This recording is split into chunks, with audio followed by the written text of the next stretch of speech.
सुबह पूजा आराधना के लिए उठा तो दरवाजा खोलकर बाहर आया, लेकिन दरवाजे के तरफ सिमटी बैठी स्नेहा पर निगाह जा ठहरी। वह वहीं बैठे बैठे सो गई थी। राजनाथ ने आगे बढ़ते जल्दी उसका सर सीधा किया जो एक तरफ ठलका हुआ था। उसे हल्का हल्का बुखार हो रहा था।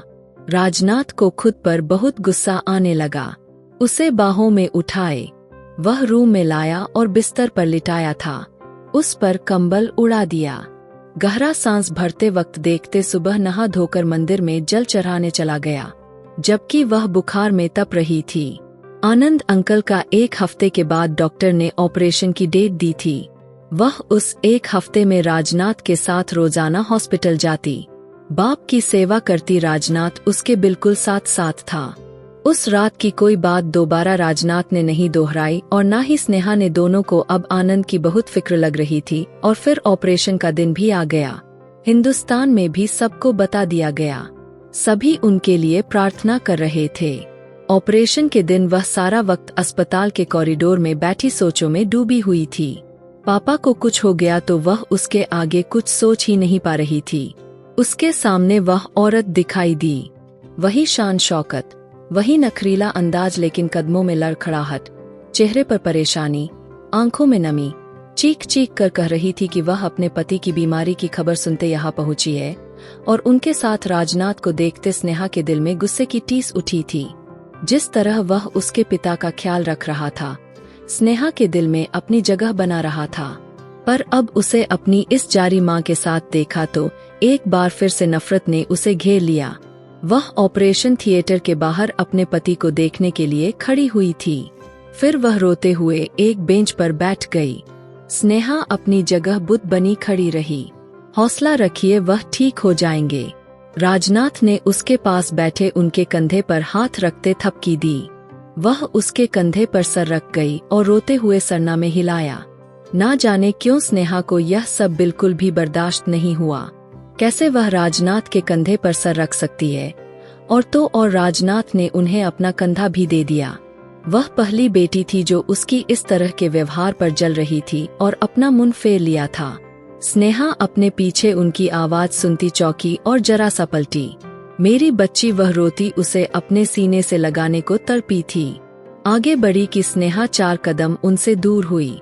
उसका चेहरा बिल्कुल बौखलाया हुआ था। वह थम गई। उन्हें अपनी बेटी के चेहरे पर वह तड़प दिखाई ना दी जो उनके दिल में थी। स्नेहा, उन्होंने उसे फिर से बुलाया तो स्नेहा नफरत से अपना मुंह फेर गई।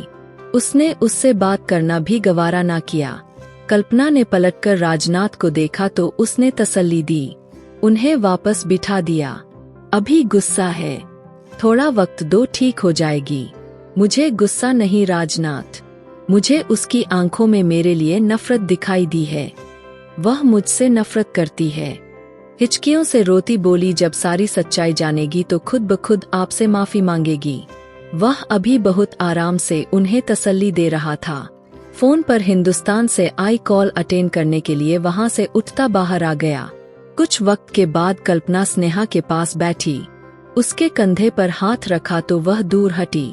दूर रहो मुझसे, वे एकदम गुस्से से चिल्लाई थी। अंदर से आते राजनाथ ने अपने होठ भीए। उसकी ऊंची आवाज सुनी, हद में रहो, हॉस्पिटल में जुबान को कंट्रोल में रखो। उसके पास होता गुस्सा करते धीरे से बोला, इनसे कह दीजिए कि यह मेरे पास ना आए वरना मैं खुद को कुछ कर लूंगी। वह गहरी सांस भरते इस वक्त अपने आप में नहीं लग रही थी। ओके, रिलैक्स, नहीं आएगी वह तुम्हारे पास, यहाँ बैठो आराम से। वह उसे तसल्ली देता एक तरफ बैठा दिया। उसका हाथ उसे उस वक्त बहुत ज्यादा गर्म लग रहा था। राजनाथ ने उसका माथा चेक किया, गर्दन देखी और महसूस किया, तुम्हें तो बहुत तेज बुखार है, उठो जल्दी डॉक्टर को चेक करवाओ। घर चले, मुझे कहीं नहीं जाना। जब तक पापा का ऑपरेशन नहीं हो जाता मुझे कहीं नहीं जाना।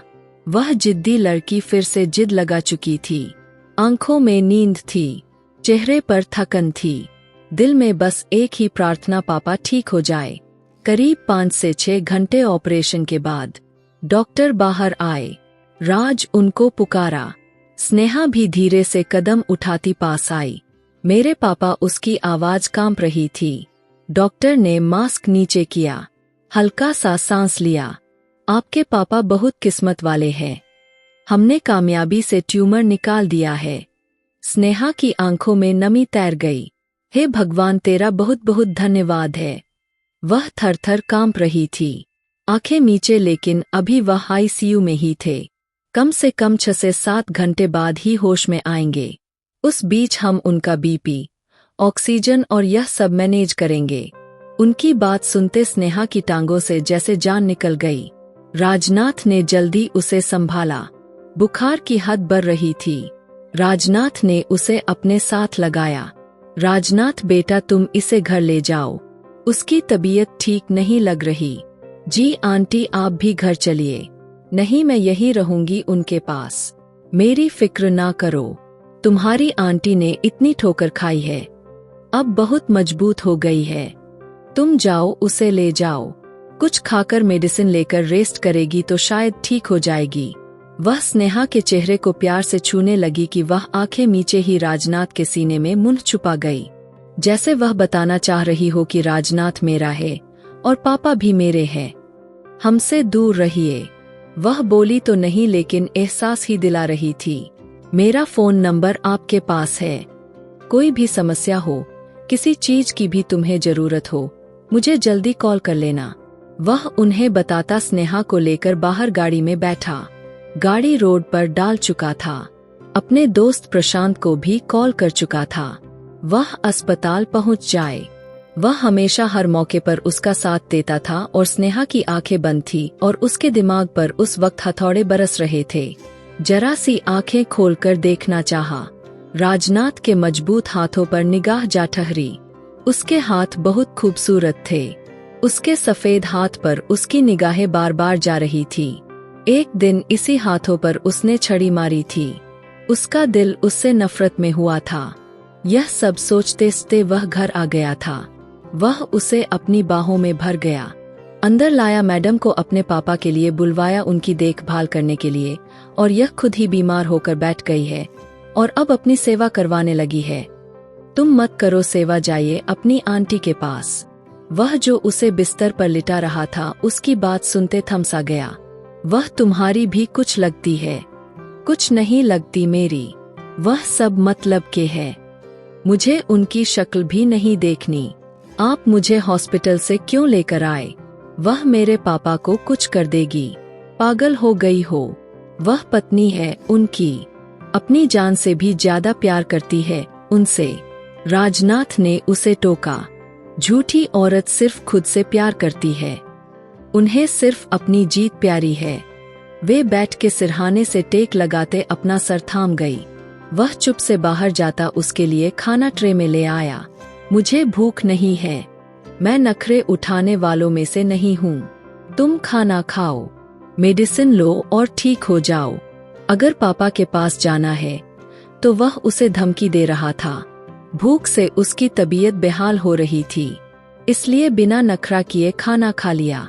खाना खाते उसमें कुछ एनर्जी सी आई। पकड़ो यह दवाई, उसे दवाई दे रहा था। खाना खिलाया, बस वही बहुत है, मुझे कोई दवाई नहीं खानी। वह मजे से पीछे होकर लेटती कंबल ओढ़ने लगी। वह थोड़ी देर सोना चाह रही थी, फिर उसे अपने पापा से मिलने जाना था। स्नेहा, मैं बहुत आराम से कह रहा हूँ, दवाई खा लो। उसके पास होता जरा सा झुक कर बोला, नहीं लेती। वह भी जिद लगाकर बैठ गई। बुखार में पूरा जिस्म तप रहा था, लेकिन जिद से पीछे हट जाए यह बिल्कुल भी नहीं कर सकती थी। चुपचाप ले लो, फायदे में रहोगी, वरना मैं फिर अपने तरीके से खिलाई तो फिर शिकायत मत करना। वह उसे लास्ट वार्निंग दे रहा था। अच्छा कर लो जो करना है, मैं देखती हूँ आप बड़े जिद्दे हैं या मैं। वह उसे चैलेंज कर गई, जबकि राजनाथ उसे देखता गुस्से में घूंट भर गया। दवाई अपने हाथों के बीच रखी। स्नेहा को समझ ही नहीं आई कि वह क्या करने वाला है। अगले ही पल वह उस पर झुकता, उसकी कमर पर हाथ डाले, उसे जरा सा ऊपर को उठाता बेड के सिरहाने से टेक लगवा गया था। उसको जबड़े से थामे उसके होठों को ऊपर करता उस पर झुका, दवाई उसके मुंह में डालता, साथ ही मुंह में रखा पानी उसके मुंह में उड़ेल दिया। स्नेहा ने उल्टी करनी चाही लेकिन राजनाथ ने उसके होठों को अपने होठों में लॉक कर लिया। उस पर झुकता चला गया। मजबूरन स्नेहा को वह दवाई गले से नीचे उतारनी पड़ी। अपनी जीत पर वह पीछे होता। अब उसे घूर रहा था जैसे वह जीत गया हो। जो गहरी सांस भरती उसे ही घूर रही थी। कैसा लगा मेरा अंदाजा? जरूर अब कभी चैलेंज नहीं करोगी, वह उसे समझाते कहता पीछे हट गया, जबकि वह मुंह तक कंबल लेती उसमें छुप गई थी। लाइट ऑफ करता हुआ वह भी नहाने चला गया। उसे सोए करीब 3 घंटे हो गए थे। एकदम से उसका दिल घबराया। वह कंबल हटाती उठ बैठी। उसका पूरा जिस्म पसीने में भीग रहा था। कपड़े तक भीगे हुए थे। उसके जिस्म के साथ उसके कपड़े चिपके हुए थे। उसने बड़ी मुश्किल से उठते एकदम लाइट ऑन की और अलमारी से अपना ड्रेस निकालती बिस्तर तक आई। उसकी हिम्मत नहीं हो रही थी। वह बाथरूम में जाकर ड्रेस चेंज कर लेती। वहीं बैठे बैठे उसने अपनी शर्ट उतार दी। तभी दरवाजा खुलने पर राजनाथ सीधा अंदर दाखिल हुआ। उसे इस हालत में देखता वहीं थम गया।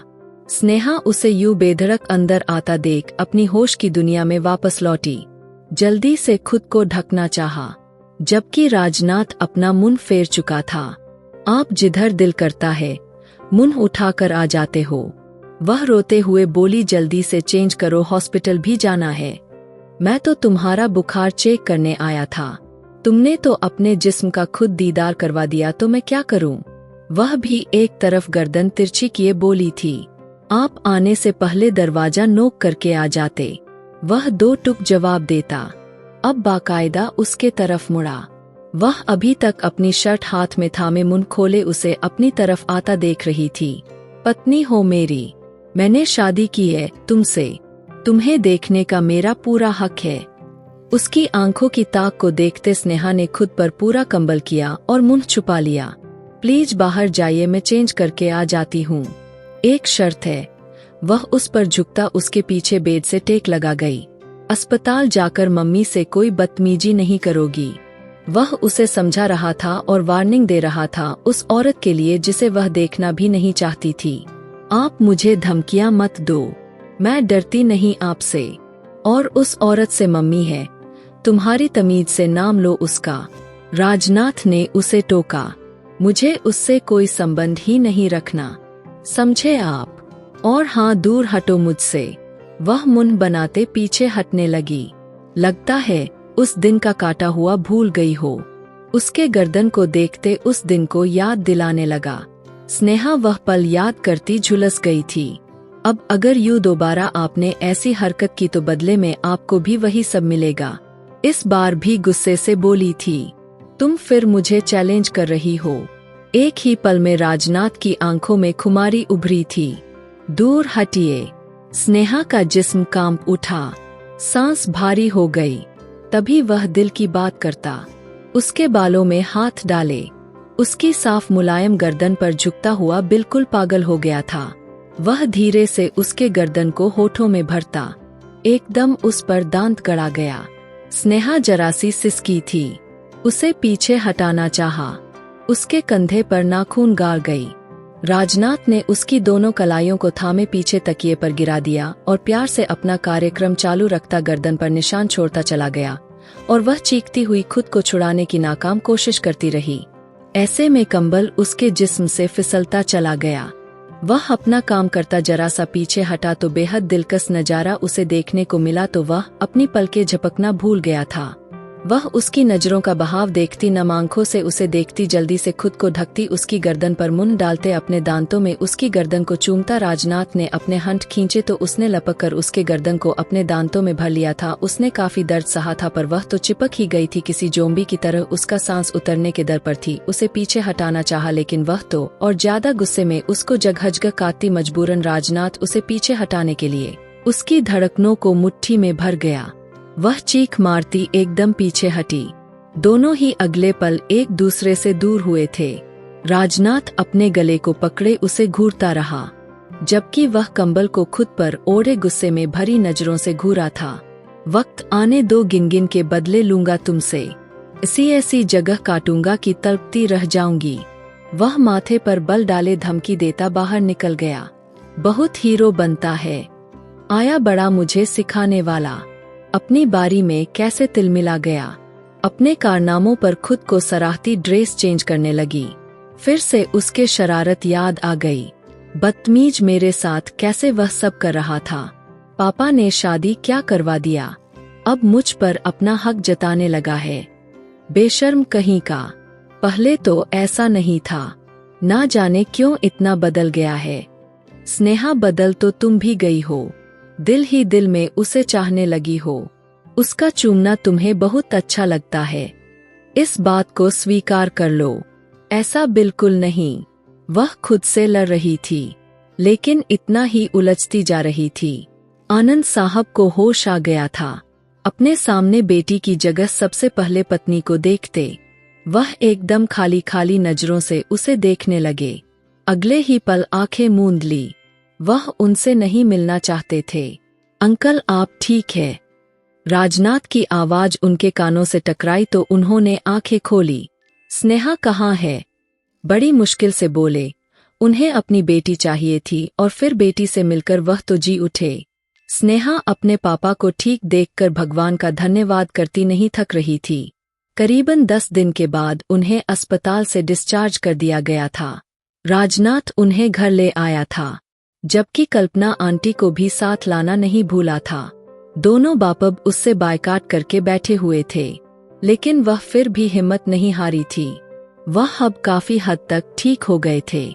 सनी तो 24 घंटे उनके पास ही रहती थी, यहाँ तक कि वह कुछ देर को भी आनंद साहब को अकेला नहीं छोड़ती थी।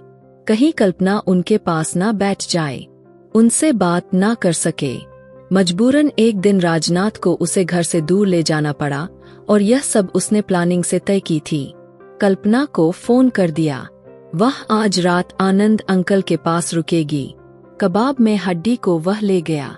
कल्पना देवी के चेहरे को धीमी मुस्कान ने छुआ। उनकी आंखों में आंसू भर आए। राजनाथ उनका कितना साथ दे रहा था, यह तो उसका एहसान था। वह दिल बड़ा करती आनंद साहब के कमरे में दाखिल हुई। वह अपनी शर्ट चेंज कर रहे थे। उनके बटन अभी बंद कर रहे थे। दोनों की निगाहें एक पल को एक दूसरे से मिली थी तो थम सी गई। 2 पल रुके सपनों का कारवां फिर से चल दिए। हम कहाँ तुम कहाँ। आनंद साहब तो आगे नहीं बढ़े, लेकिन कल्पना को आगे बढ़ना था। 2 पल की थी यह दिलों की दास्तां और फिर चल दिए। हम कहाँ तुम कहाँ। उनके पास आई, उनका चेहरा अपने हाथों में थाम गई। नजर भटक कर उनके बालों पर जा ठहरी, जिनकी ग्रोथ अब फिर से हो रही थी। उन्हें यकीन नहीं आ रहा था यह वही आदमी है जिसे अपने बालों से बहुत प्यार था। आज वह किस हाल में है, और उनके सामने थे। कभी अपने चेहरे पर दाग तक ना आने दिया। आज ऐसे खड़ा था जैसे सारा गुरूर कहीं मिट्टी में खो गया हो। उनके माथे के साथ माथा जोड़ गई और रोती चली गई। कितना डर था उनके रोग में, कितनी मौत मरी थी। फिर से जी उठी थी वह पल जब ऑपरेशन थिएटर में थे।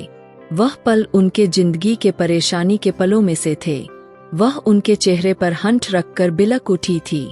क्या कुछ ना याद आया जब वह एक रोबदार जिद्दी इंसान थे और फिर एक जिद और घमंड में सब कुछ बर्बाद कर दिया गया था।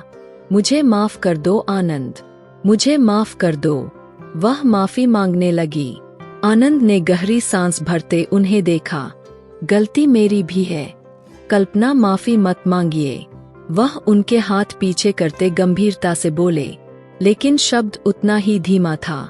आनंद वह बरसों बाद उनके होठों से अपने लिए नाम सुन रहे थे। वह दिन बहुत याद आए। उन्होंने अपनी पत्नी को पैगाम भी भिजवाए थे, फोन भी किया था, नंबर चेंज हो गया था। उन पलों में वह बहुत तड़पे थे। उन्हें अपनी पत्नी की जरूरत थी, बेटी की जरूरत थी। हाँ, वह खुद उनको इतना प्यार नहीं दे पाए थे, पर बीमारी ही भगवान ने ऐसी दी कि उन्हें अपने याद आ गए। बेटी भी उनके पास पहुंच गई। भगवान ने उनका दिल उनके लिए नरम कर दिया और पत्नी उस वक्त पहुंची जब उन्हें उसकी प्यास खत्म हो गई थी। क्या सब कुछ पहले जैसा नहीं हो सकता? अब स्नेहा हमारी बेटी, क्या सब कुछ पहले जैसा नहीं हो सकता? वह कितनी उम्मीद से पूछ रही थी, लेकिन आनंद इन सब बातों से दूर आ चुके थे। अब उनके अंदर कोई एहसास नहीं बचा था जो अपनी पत्नी पर लुटाते। बेटी को वक्त रहते राजनाथ को सौंप चुके थे। वह अपनी बाकी जिंदगी अकेले ही बिताने वाले थे। अब वक्त बीत गया है। अब वापस आप पीछे मुड़ जाओ, अब नामुमकिन है। लौट जाओ जहां से आई थी। वह उनका हाथ एक बार फिर से पीछे कर गए। कल्पना को यकीन नहीं आया कि वह उनके साथ ऐसा कर सकते हैं। उन्हें एक मौका तो दे ही सकते हैं। उससे पूछ तो सकते थे कि वह पलट कर क्यों नहीं आई, और अब भी तो राजनाथ उन्हें लेकर आया था। सारा इंतजाम उसने खुद किया था, और ना करता तो वह तो कभी ना आ पाती। उसी कैद में कैद रहती जहां वह पिछले 15 सालों से रह रही थी, और आज जब उन्हें अपने पति और बेटी के पास आने का, उनके साथ जीने का मौका मिला, तो वह भी मिट्टी का घर साबित हुआ था। उनका अपना पति उन्हें वापस ले जाने को कह रहा था। अब तो खुद पर बीती कोई भी तकलीफ बताने का कोई फायदा नहीं था, क्योंकि सुनने वाला उनसे बहुत दूर जा चुका था। वह आंखें जोर से बंद करती खोली और मुंह फेर गई और खुद पर हंस पड़ी। उन्हें लगा जो 15 साल की कैद के बाद भगवान ने उनको इनाम के तौर पर उन्हें वापस लौटाया है। लेकिन यह उनकी भूल थी। परीक्षाएं अभी और भी थी। आज रात मुझे यहीं रहने दीजिए, कल सुबह होते ही चली जाऊंगी। वह दुखते दिल से कहती रोती थी और चुप से वहां से बाहर निकल आई। अपने कमरे में आते हुए फूट फूट कर रोती। अपना सारा सामान पैक करने लगी। सांस एकदम से फूलने लगा था तो जल्दी बैग से सांस लेने वाला पाइप निकालती। उस 15 सालों ने उन्हें बहुत ज्यादा दर्द दिया था, जिसको भरने वाला शायद कोई था ही नहीं। स्नेहा के जैसे आंखें खुली उसने खुद को अलग और अनजान जगह पर पाया तो जल्दी उठकर बाहर आ गई। उसे याद आया आज लास्ट टाइम वह राजनाथ के साथ थी, जब उसने पास आते ही न जाने क्या किया था। वह एकदम बेहोश हुई थी। अभी वह यही सोच रही थी कि अपने पीछे कदमों की आवाज सुनती वह मुड़ी। मुझे पहले पता था यह सब आपका किया धरा है। कहाँ लेकर आए हो मुझे? वह गुस्से से चिल्ला रही थी। क्यों? अच्छा नहीं लगा यह घर? वह किचन में से बर्तन निकालता उन्हें वॉश करके उसमें खाना निकालने लगा। उसकी इतनी मजेदार खुशबू सूंघते स्नेहा के पेट में चूहे नाचने लगे थे, लेकिन चेहरे से कुछ भी मालूम ना होने दिया। बिल्कुल नहीं आई। नो, यह आपका घर होगा, लेकिन तुम विश्वास नहीं करते। मैं जरा भी इम्प्रेस नहीं हुई। भले यह घर मेरे पापा के घर से बड़ा है, पर जो सुकून व तसल्ली मुझे उस छोटे से घर में मिलता है, वह यहाँ नहीं मिल रहा तो अच्छा होगा। मुझे वापस मेरे पापा के घर छोड़कर आ जाओ। वह कहते प्लेट में खाना निकालने लगा। यह घर तुम्हारे पापा का ही है। उसके शब्द पर स्नेहा के कदम रुके थे, तो वह घर स्नेहा को लगा उसने कुछ गलत सुन लिया हो। तुम्हारे पति का वह उसके पास आते खाने की प्लेट उसे थमा गया और दूसरा खुद के लिए निकालकर सोफे पर बैठ गया। वैसे खुशी हुई यह सुनकर कि तुम्हें पति के घर में ज्यादा आराम मिलता है। वह एक चम्मच मुंह में डालता उससे बोला पापा वहाँ है, इसलिए कहा। वह प्लेट लिए वहीं उसके सामने बैठ गई। खाना मजे की है, खाओ। वह उसका ध्यान प्लेट के तरफ करता टीवी ऑन कर गया। हम घर कब जाएंगे? उसे बेचैनी हो रही थी। खाने के तुरंत बाद वह उसे फिर से वापस जाने का कह रही थी। उसे थोड़ा छोटा जवाब दिया, जबकि बार बार टीवी का चैनल चेंज कर रहा था। क्या कह रहे हो? वहाँ पापा कल से अकेले हैं। घर पर उन्हें हमारी जरूरत पड़ सकती है। उसके सर पर आते एक शब्दों में बोली, उन्हें इस वक्त एक पत्नी की जरूरत है जो उनके पास है। इसलिए चुपचाप मुंह बंद करके किसी भी एक कमरे में जाकर सो जाओ, क्योंकि तुम्हें बुरा बनता नहीं देख सकता। क्या बोला मैं बुरी हूँ? क्या हो गया है आपको? वह तो यह सुनते ही आपे से बाहर हुई। जो दो पति पत्नी के बीच दीवार बनता है, वह कबाब में हड्डी होता है, और तुम अंकल आंटी की जान को एक दूसरे से दूर कर रही हो। इसलिए मैं तुम्हें उनसे दूर यहाँ लेकर आया हूँ। उसका तसल्ली भरा अंदाज देखते हुए गुस्सा हुई।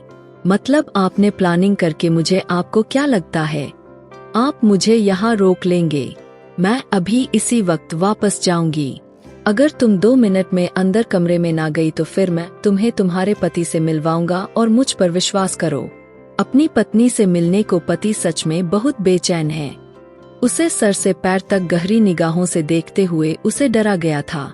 खबरदार, जो कोई फालतू हरकत करने की कोशिश की तो मैं पापा को शिकायत लगा दूंगी। अब की वह उंगली उठाते वार्निंग कर रही थी कि वह एकदम अपनी जगह से उठ खड़ा हुआ और उसे अपनी बाहों में भर गया। स्नेहा का दिल धक से रह गया। चलो इसमें कुछ शिकायतों की लिस्ट कुछ और ज्यादा बढ़ा लेता हूँ। उसे एक आंख दबाता कमरे में लाता बिस्तर पर पटक चुका था। राजनाथ, मैंने अभी तुम्हें दिल से स्वीकार नहीं किया। वह उसे सटलेस होता देखकर घबराकर बोली, शादी क्या है तुम्हारी नजर में? वह उसके करीब होता उसे कांपता हुआ देखा तो बिस्तर पर गिरा दिया। गहरी सांस भरते वह जिद्दी आदमी को देख रही थी जो उससे बड़ा जिद्दी साबित हुआ था। राजनाथ, अब की बार उसकी आवाज धीमी हो गई। मैं सच में पापा को बताऊंगी। आपने मेरे साथ जो किया, वह रू शक्ल बनाते बोली थी। जब उसकी गर्दन में झुका, प्लीज काटना नहीं। वह जल्दी से चीख उठी थी। राजराते उसके दोनों हाथों को अपनी पकड़ में ले लिया और धीमा मुस्कुरा दिया। इतना डरती हो? वह उसके माथे पर प्यार से अपना होंठ रखता बोला, बहुत जोर से काटते हो कातिल इंसान। स्नेहा का शब्द बदला था, जैसे वह भी उन पलों के लिए तैयार हो गई हो। अगर काटूं ना और सिर प्यार करूं तो क्या करने दोगी? वह धीरे से उसके कान में बोला था। उसके कान में पहने झुमकों को चूम गया था। स्नेहा के पूरे जिस्म में एक करंट सा दौड़ गया था। सांस बेकाबू होकर दौड़ रही थी। दोनों की धड़कनें एक ही पल में धड़कने लगी थी। यह धड़कनें क्या कह रही है? जरा सुनो तो। वह जरा सा झुकता अपना कान उसके छाती पर रख दिया जो और ज्यादा धड़कने लगा था। राजनाथ, प्लीज, वह थोड़ी सी अनाकानी की सुनने दो। वह उसके धड़कनों पर अपना मुंह रख के मद्दोश हुआ था। धीरे धीरे अपने होठों की गर्मी से उसके पूरे सीने को चूम गया था। उसके ब्यूटी बोन को मुंह में लेकर पागल हुआ था। वह एकदम से बिखर कर रह गई थी। अब उसे यह समझ में नहीं आ रहा था कि राजनाथ को अपने ऊपर से हटाए या उसको खुद अपने ऊपर गिरा ले। वह अजीब सी हालत में बिखरती जा रही थी। स्नेहा, मुझे तुम्हारी धड़कनों में शामिल होना है, तुम्हारी आत्मा में समाना है। स्नेहा, आज अभी इसी वक्त, बिना किसी रोक टोक के, बिना किसी आनाकानी के। वह अपनी गहरी होती सांसों के बीच बोलता उसके होठों पर जोर से झुका था और कितने देर तक उसके होठों को अपने होठों में लेकर पीता रहा। अब स्नेहा कुछ भी नहीं कर सकती थी। वह भी उसका भरपूर साथ दे रही थी। उसके पेट में अब तितलियां सी नाचने लगी थी। धीरे धीरे रात बीती जा रही थी। वह दो जिस्म एक जान कब हो चुके थे। मोबाइल पर आई कॉल से राजनाथ की आंखें खुली। स्नेहा उसके सीने पर सर रखकर उसकी शर्ट पहने गरी नींद में सो रही थी। कल्पना आंटी की कॉल थी। उनकी बात सुनता वह जल्दी उठा था। स्नेहा, स्नेहा उठो। उसे उठा रहा था जो नींद से उठने का नाम ही नहीं ले रही थी। बार बार उसके सीने में चिपक रही थी। जबरदस्ती उसे अपने बाहों में उठाए हुए बाथरूम में लाता पानी के नीचे खड़ा कर गया। एकदम पानी की बौछार पड़ती। उसने घबराकर आंखें खोली। राजनाथ के सीने से लिपट गई। बस कर दो जान, अब इतना बहकाओगी तो बहक जाऊंगा। हमें अभी निकलना होगा जल्दी, वरना बहुत देर हो जाएगी और एक बार फिर तुम अपनी मम्मी को खो दोगी। उसकी बात सुनते स्नेहा ने परेशान होकर उसे देखा। जल्दी से रास्ते में उसे सब समझाता। स्नेहा को लिए जैसे घर पहुंचा कल्पना निकल चुकी थी कि अंकल जी, यह क्या किया आपने? आप जानते हैं वह उन 15 सालों में कहाँ थी? एक बार पूछ तो लेते यार। उनके सौतेले भाइयों ने उन्हें कैद कर लिया था जायदाद के लिए। वह उनसे सारी जायदाद हथियाना चाहते थे। जब उन्होंने मना किया तो उन्हें कैद में डाल दिया गया। 15 सालों की कैद से अब रिहाई कैसे दिलवाया था, यह मैं ही जानता हूँ। आपने बहुत बुरा किया। आनंदनाथ को आईना दिखाता कल्पना को फोन कर रहा था, लेकिन जवाब न मिलने पर वह बहुत परेशान हुआ। तभी प्रशांत की कॉल आने लगी थी। उसका दोस्त था जिसने कल्पना को रिहा करवाने में उसकी बहुत मदद की थी। लंदन लेकर आया था। रिपोर्ट पर प्रशांत की बात सुनता आनंद को देखने लगा।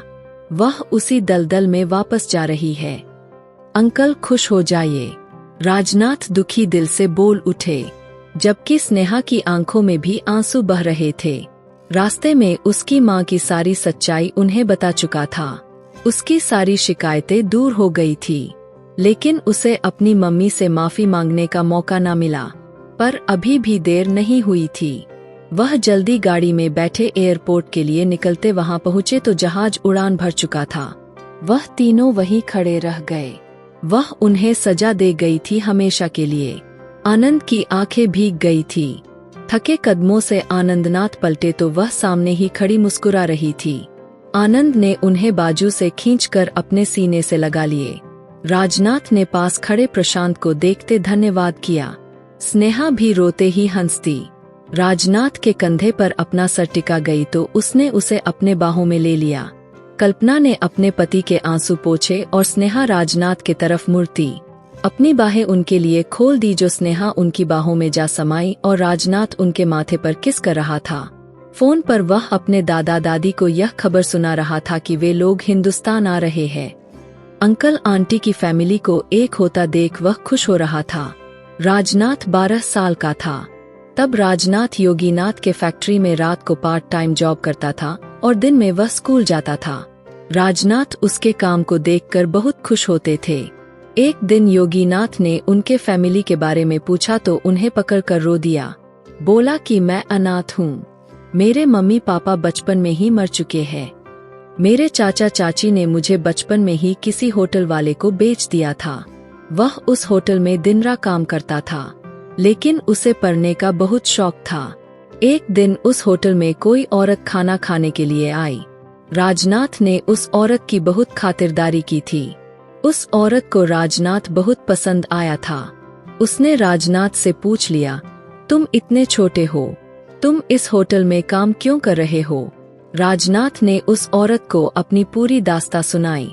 वह औरत कोई और नहीं इंदिरा देवी थी, योगीनाथ की पत्नी इंदिरा देवी।